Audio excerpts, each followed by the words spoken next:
नमस्ते दोस्तों। क्या आपने कभी सोचा है कि हम मटरे मेडिका की पढ़ाई थोड़ी इजी कैसे बना सकते हैं?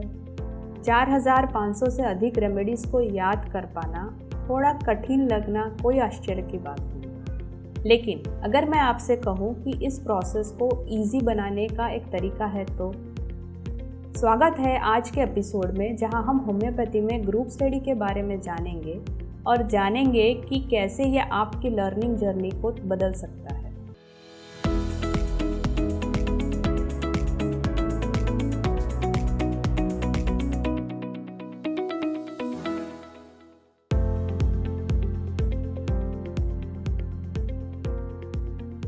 तो चलिए हम शुरुआत करते हैं बेसिक बातों से। क्या आपने कभी सोचा है कि होम्योपैथी में ग्रुप का क्या मतलब होता है? मूल रूप से एक ग्रुप केवल उन रेमेडीज़ का कलेक्शन है जो कॉमन ट्रेड्स को शेयर करती है। लेकिन सबसे एक्साइटिंग बात यह है कि ये हमें इंडिविजुअल रेमेडीज़ को इफ़ेक्टिव तरीके से समझने में मदद करता है। और वो कैसे होता है? इन रेमेडीज़ के बीच पैटर्न्स और कनेक्शंस को पहचान कर। ग्रुप स्टडी सिर्फ रटने के बारे में नहीं है, ये रेमेडीज़ को शेयर्ड थीम्स के आधार पर ग्रुपिंग करने के बारे में है, जिससे सटीक और इंसाइटफुल प्रिस्क्राइबिंग हो सकती है। डॉक्टर केंट ने एक बार कहा था, मटरिया मेडिका को सही से समझने का कोई शाही रास्ता नहीं है। सही है ना? लेकिन अगर मैं आपको बताऊं कि ग्रुप स्टडी हमें एक स्ट्रक्चर्ड तरीका देता है जिससे इस वास्ट सब्जेक्ट को और एक्सेसिबल और प्रैक्टिकल बनाया जा सकता है, तो हर एक रेमेडी ग्रुप की कोर क्वालिटीज़ को पहचान कर हम अपनी समझ को बेहतर बना सकते हैं और रेमेडीज़ को एफिशिएंटली डिफरेंशिएट कर सकते हैं। अब एक पल के लिए रुकते हैं और ये कल्पना करते हैं कि आपको 4500 रेमेडीज़ की हर डिटेल याद करनी है। क्या ये एक नाइटमेयर सा नहीं लगता? 1830 में होम्योपैथी में लगभग 100 रेमेडीज़ थी।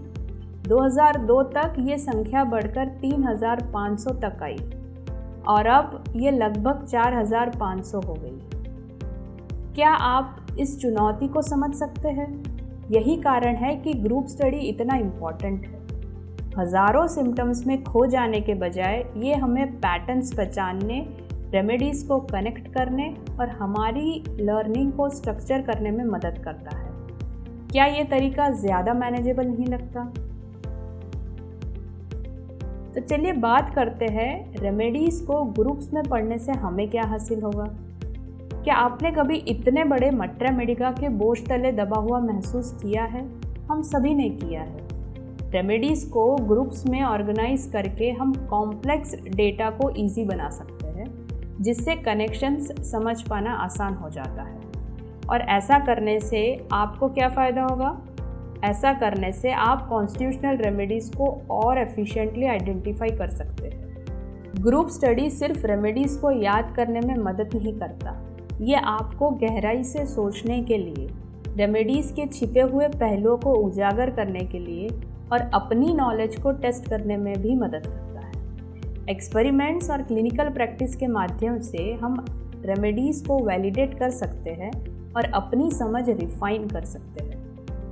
इसका एक और बड़ा पहलू भी है, होम्योपैथी हमेशा ही इवॉल्व हो रही है। ग्रुप स्टडी हमें नई रिसर्च को इनकॉर्पोरेट करने और लिमिटेड प्रूविंग डेटा वाली रेमेडीज़ को इंटीग्रेट करने में मदद करता है। इसीलिए ओवरवेल्म्ड महसूस करने के बजाय आप उस निरंतर बढ़ते होम्योपैथ्स के समुदाय का हिस्सा है जो नए विचारों के साथ आगे बढ़ रहे हैं।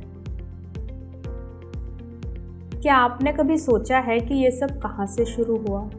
होम्योपैथ्स ने इन सारी रेमेडीज़ को कैसे ऑर्गेनाइज किया? ये सब डॉक्टर हनुमान से शुरू हुआ, जिन्होंने सबसे पहले रेमेडीज़ को मायाज़म्स के आधार पर क्लासिफाई किया, सोरा, साइकोसिस और सिफिलिस। फिर समय के साथ महान विचारक जैसे डॉक्टर केंट, डॉक्टर फेरिंगटन और डॉक्टर क्लार्क ने इसका विस्तार किया। उन्होंने रेमेडीज़ को उनके सोर्स के आधार पर ग्रुपिंग करना शुरू किया, प्लांट्स, मिनरल्स एंड एनिमल्स। क्या आप देख सकते हैं कि इस बदलाव ने रेमेडीज़ के बीच पैटर्न्स और रिलेशनशिप्स को स्पष्ट करने में कैसे मदद की? आज ग्रुप स्टडी होम्योपैथ्स के लिए एक आवश्यक उपकरण है। हज़ारों रेमेडीज़ के साथ ये हमें इस वास्ट नॉलेज में नेविगेट करने का तरीका देती है, जिससे हमें प्रिस्क्राइबिंग में ज़्यादा कॉन्फिडेंस और क्लैरिटी मिलती है। ठीक है, अब हम थोड़ा और स्पेसिफिक हो जाते हैं। क्या आपने कभी सोचा है कि होम्योपैथ्स इन सभी रेमेडीज़ को कैसे क्लासिफाई करते हैं? ये सब क्लासिफिकेशन पर निर्भर करता है। रेमेडीज़ की उनके सोर्स, स्ट्रक्चर और कॉमन थीम्स के आधार पर ग्रुपिंग की जाती है। जैसे धातुएं, लोहा और तांबा, वे सिमिलर प्रॉपर्टीज शेयर करते हैं, इसीलिए वे एक ही ग्रुप में आते हैं। वास्तव में होम्योपैथी में 4 मेन ग्रुप्स हैं: plant kingdom, animal kingdom, mineral kingdom और नोजोर्स एंड सार्कोस। इनमें से प्रत्येक की अपनी सब कैटेगरीज है। क्या आप कल्पना कर सकते हैं कि इन क्लासिफिकेशंस को समझने से हमें प्रिसाइज प्रिस्क्रिप्शन करने में कैसे मदद मिल सकती है? अब चलिए जानते हैं कि ग्रुप स्टडी एक पावरफुल तरीका क्यों है। क्या आप फिर से 4500 रेमेडीज को याद करने की कल्पना कर सकते हैं? ये बहुत ज़्यादा है ना? ग्रुप स्टडी एक बड़े पजल को जोड़ने जैसा है, जिसके सभी पीसेस एक साथ फिट हो सके। ये तरीका इतना अच्छा क्यों है, इसके कई कारण हैं। पहला, ये लर्निंग प्रोसेस को मैनेजेबल बनाता है। हर एक रेमेडी को याद करने के बजाय हम इन्हें पैटर्न्स में सीखते हैं। क्या इस तरीके से समझने में बहुत आसानी नहीं होगी? दूसरा, ये हमें रेमेडीज़ की गहराई से समझने में मदद करता है।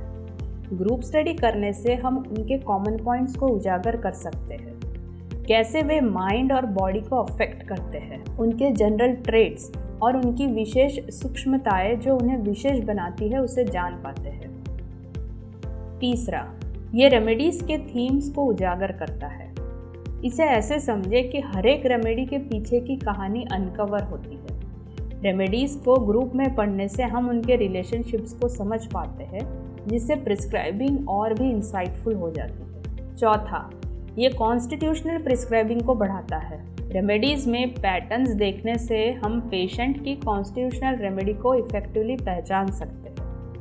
पांचवा, ये लॉजिकल एनालिसिस बढ़ाता है। ग्रुप स्टडी सिर्फ रटने का तरीका नहीं है, ये कनेक्शंस बनाने के बारे में है। आप कंसेप्चुअली सोचते हैं, सब्जेक्ट में गहरे उतरते हैं और इन विचारों को क्लिनिकल प्रैक्टिस में वैलिडेट करते हैं। और सबसे बड़ी बात, ये समय बचाता है। एक बार जब आप सही रेमेडी ग्रुप को पहचान लेते हैं, तो उससे आप सही रेमेडी को बहुत जल्दी पहचान पाते हैं। इससे केस एनालिसिस और प्रिस्क्रिप्शन एफिशिएंट हो जाता है। क्या ये आपको आपकी लर्निंग, अंडरस्टैंडिंग और प्रिस्क्राइबिंग की प्रोसेस को स्ट्रीमलाइन करने का एक अच्छा तरीका नहीं लगता? बेशक कोई भी तरीका बिना किसी चैलेंजेस के नहीं होता, है ना? हालांकि ग्रुप स्टडी बहुत यूज़फुल है, लेकिन इसके कुछ लिमिटेशंस भी हैं जिन्हें ध्यान में रखना ज़रूरी है। पहला, generalisation versus individuality. Shared characteristics पर फोकस करने से हम उन छोटे लेकिन इम्पॉर्टेंट डिटेल्स को अनदेखा कर सकते हैं जो हर एक रेमेडी को यूनिक बनाती है। क्या आपने इसके बारे में सोचा है?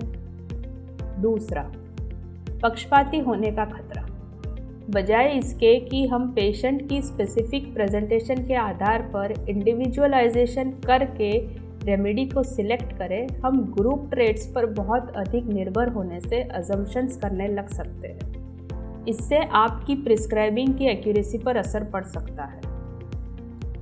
तीसरा, याद रखें, group study in depth study को रिप्लेस नहीं करता है। यह लर्निंग प्रोसेस को सिंप्लीफाई करने का एक तरीका है, लेकिन यह हमेशा आपकी हर एक रेमेडी के डिटेल एक्सप्लोरेशन को कॉम्प्लीमेंट करना चाहिए। अंत में, इसमें स्ट्रॉन्ग एनालिटिकल स्किल्स की ज़रूरत होती है। बिगिनर्स के लिए रेमेडीज़ के बीच कनेक्शंस को समझना थोड़ा मुश्किल हो सकता है। इस तरीके को एफिशिएंटली अप्लाई करने में समय और अभ्यास लगता है। तो आप क्या सोचते हैं?